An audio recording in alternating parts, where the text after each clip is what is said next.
Así es, nosotros nos quedamos ahora, ¿no? en este día martes 6 de agosto para vivir el programa número 22 de Sin Límite de la edición 2024. ¿Sí? En un día especial, en un día de asueto administrativo, asueto escolar. La ciudad de Jujuy está con alguna particularidad, así que bueno, vamos a analizar un poco antes de hablar con el intendente, analizar un poquitito algunas cuestiones que creo que son trascendentales lo que pasó de la semana. ¿Sí? El tema Venezuela, Maduro. Esta tiranía de Maduro que tiene al mundo hoy muy preocupado, sin duda que ha sido un tema de la semana, ¿no? Porque, bueno, hablan todos de la necesidad de avanzar en algunas propuestas de diálogo, ver cómo se puede consensuar. Ciertamente que parece una ingenuidad muy grande, o sea, es muy difícil creer de que un dictador como Maduro se vaya a querer ir por los votos. Me parece que esto es imposible pensarlo, digamos, ¿no? No es algo que se pueda llegar a dar. Pero bueno, hoy está el mundo puesto en esto, las críticas internacionales son muy grandes.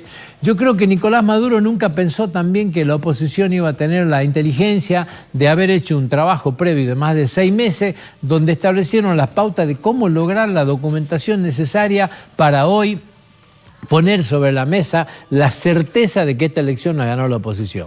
Han hecho un trabajo realmente muy interesante, muy valiente. Hay que animarse en Venezuela, ¿no?, a plantarse como oposición, y han logrado reunir el 82% de las actas comiciales. O sea, lo que no quiere mostrar Maduro, la oposición lo tiene en la mano, y ya lo publicó y ya dieron resultados departamento por departamento, y ya todo el mundo sabe que es imposible esconder esta realidad. Por eso nadie sabe qué va a hacer Maduro. Maduro, a ver, tiene la cara realmente muy dura, han sobrepasado momentos límites de esto, ¿no? Nadie pensaba que, por ejemplo, haber vivido una hiperinflación como han tenido en una dictadura y con la pobreza que había en Venezuela, y sin embargo la han llevado adelante. Hoy tienen, en lo que es materia inflacionaria, una estabilidad casi a valores de hoy parecida a la nuestra. Sin embargo, todo esto hoy, todos se preguntan cómo lo van a sobrellevar. Han sabido sobrellevar crisis tan importantes como esta, pero hoy hay una comunidad internacional completa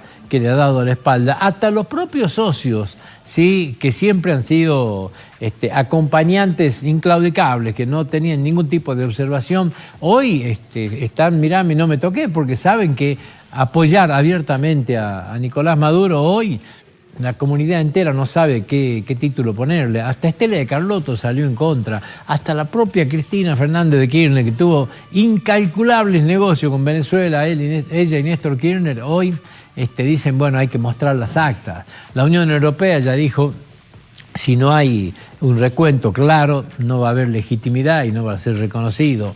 El propio AMLO, Gustavo Petro de Colombia y Lula da Silva están pidiendo también que muestre las albas. Lula da Silva se propuso, ¿no es cierto?, para generar algún tipo de vocación de diálogo, ¿no es cierto?, entre la oposición venezolana. Pero claro, Maduro no quiere que esté Corina Machado, y la verdadera, líder de la oposición es Corina Machado, ¿sí?, que dijo, este es mi representante, y termina saliendo un presidente electo, por más que no se lo reconozca, pero la realidad es que la oposición la levanta Corina Machado, que fue proscripta y que logró, ¿no es cierto?, trasladar toda esa gente que la acompañaba. De una valentía muy grande, hoy siguen en la calle a pesar de estar prácticamente con su cabeza a precio, donde todos temen que sea detenida en cualquier momento.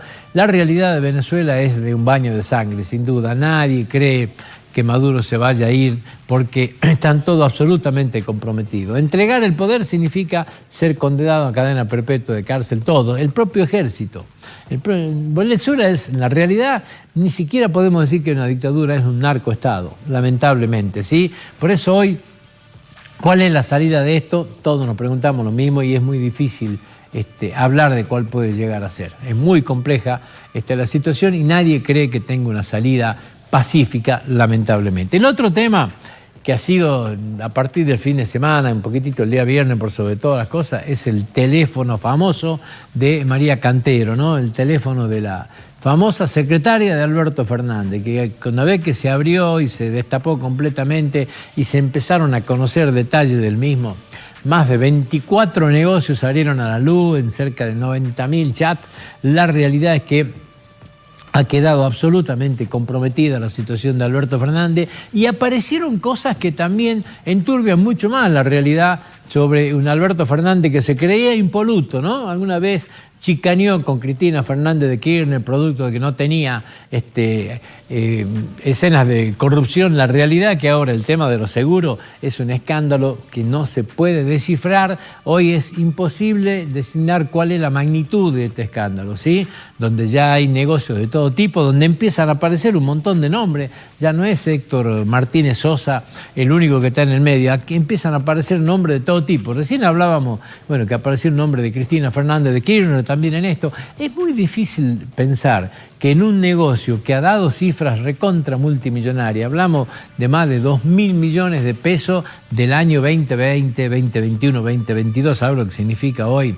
Es muy difícil pensar que sea la secretaria la que maneja todo esto, como en algún momento Alberto Fernández intentó hacer creer. Pero ahora, en la magnitud de esto, es muy difícil pensar, porque ya empiezan a aparecer los nombres de Sergio Massa, empiezan a aparecer los nombres de Santiago Cafiero, o sea, cada vez empieza a estar más gente comprometida con este negociado. Y lo que es peor, que cada vez las pruebas que van surgiendo de esos teléfonos son más contundentes, ¿no? Cómo operaban cuando cambiaba un ministro para ver qué pensaba ese ministro y que no vaya a voltear ninguno de los contratos. Bueno, la documentación de esto es cada vez más prolífera y da la sensación de que Alberto Fernández en este tema está cada vez más complicado. Un párrafo aparte al tema de la violencia de género, un párrafo aparte a este tema de la golpiza o no de Fabiola Yáñez. Usted sabe que son delitos de índole privado, si no hay denuncia, ningún fiscal ni ningún juez va a avanzar con esto, pero también es cierto de que políticamente hay pruebas muy contundentes de la doble moral que tuvo el kirchnerismo en este tema, ¿no?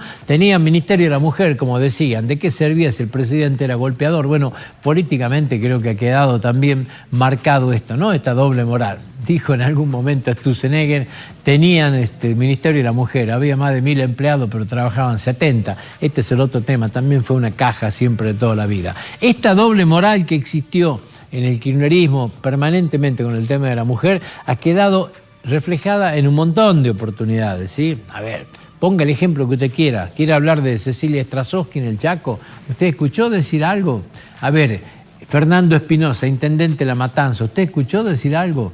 Cuando las cuestiones estas son del propio palo, el kirchnerismo queda mudo en este tema. O sea, hay una doble moral y un doble estándar tremendamente grande, lamentablemente, y esto es fuertemente criticable. El otro tema, Ariel Lijo. Ariel Lijo tomó estado público, ¿no es cierto? Se vencieron los plazos de las impugnaciones, 34 impugnaciones, 21 de agosto es la fecha para su consulta pública, ¿sí? Habló de un prejuicio de estereopidad. No sé qué quiso decir la tipificación esta. Sinceramente, uno no termina de un estereotipo. Sí, no terminamos de definir qué es. ¿Qué es un estereotipo? O sea, es la realidad de pruebas contundentes respecto de cómo dormían los juicios. O sea, esto es lo que pretende salirse, digamos. Es un juez que vive, cuando hablamos del tema patrimonial, uno dice, vive en un departamento prestado. El departamento es prestado por un tal Carlo Bettini, muy amigo, muy cercano a Cristina Fernández de Kirchner. Es un departamento valuado en $2 millones. ¿Cómo es esto, no? Porque Alberto Fernández también vivía en un departamento prestado, ahora le pasa al juez Ariel Lijo, paga $2 millones de expensa. Es un departamento que, de acuerdo a las inmobiliarias, el alquiler es entre $5 y $7.000. Pero se lo prestan, o sea, no lo necesita ese tal Carlos Bettini y le presta al juez, ¿sí? Por supuesto, sin ningún tipo de contraprestación, ¿no es cierto? Eso está claro. No tiene auto. Eso sí, anda en un Mercedes-Benz clase E, Mercedes-Benz 350 clase E, que por supuesto no está a su nombre, no tiene auto, la cédula azul es a nombre de Caledonia Seguro.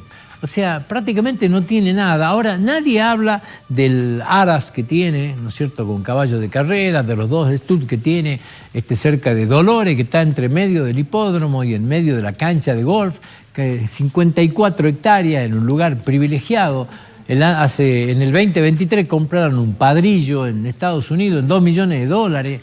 O sea, esto es lo que tendría que dar explicaciones. Por supuesto que ya en estos temas ni siquiera ha sido investigado, ¿no es cierto? Ha pasado sin sin que nadie lo investigue en profundidad, pero es recontra multimillonario y lo único que fue juez toda la vida. ¿Cómo logró este patrimonio? Bueno, de esto no se habla. Cuando le preguntaron, dijeron, estos temas son, son cuestiones sin fundamento. Esta fue la explicación. ¿Qué es cuestión sin fundamento? El tener 45 hectáreas con estudio, con caballo de carrera, evaluado en millones de dólares. Estas son cuestiones sin fundamento. Uno la verdad que espera que le expliquen otra cosa. ¿Por qué vive en un departamento prestado? ¿Por qué maneja un Mercedes-Benz que no está a su nombre, está a nombre de una empresa de seguro? Estos son los jueces que van a la corte, que uno dice, a ver, tiene que ser impoluto, ¿sí? Es difícil creer que un juez sea impoluto con estos antecedentes, pero bueno, de esto no se habla. El 21 de agosto va a defender las 34 impugnaciones que tiene, vamos a ver qué es lo que se dice y vamos a ver si termina siendo elegido o no. En la semana esta que pasó, ayer específicamente, se dio apertura al tema de las rutas provinciales, que la provincia va a alargar un proceso de pavimentación. Son 5 rutas provinciales en las que se intervienen, son 60 kilómetros, 300 metros. El presupuesto oficial era de 21.000 millones de pesos. Se han presentado 2 empresas jujeñas, gracias a Dios, ¿sí? Son las 2 únicas que se han presentado en esto. Creo que es un tema, bueno, es una parte de lo que la provincia empieza a poner en la mesa para empezar a tratar de reactivar. En el marco de lo que viene, que está todo paralizado, bueno, con esto tratar de poner plata en la empresa provincial y empezar a mover un poquitito la obra pública. Reitero, en este tema, hace poquito habían anunciado, ¿no es cierto?, este sistema público y privado, ¿no es cierto?, para la construcción, un plan de desarrollo urbano, ¿no es cierto?, que lo habían anunciado hace poco, ver la forma de optimizar los pocos recursos que se tienen de la mejor manera posible.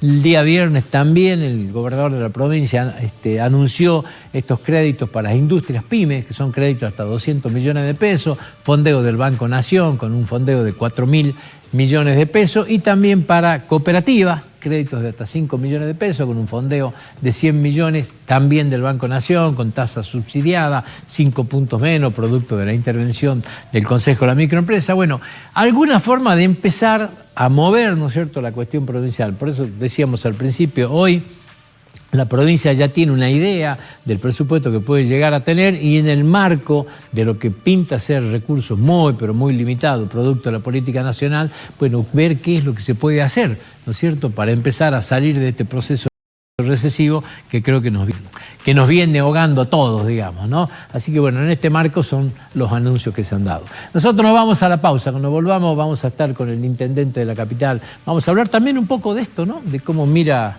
a futuro ahora que se empieza a tener algo de un panorama un poquito más claro en el marco de lo difícil que está la cuestión y de la situación de nación que ha cerrado todas las canillas y que lamentablemente el interior estamos cada vez peor. Nos vamos a la pausa.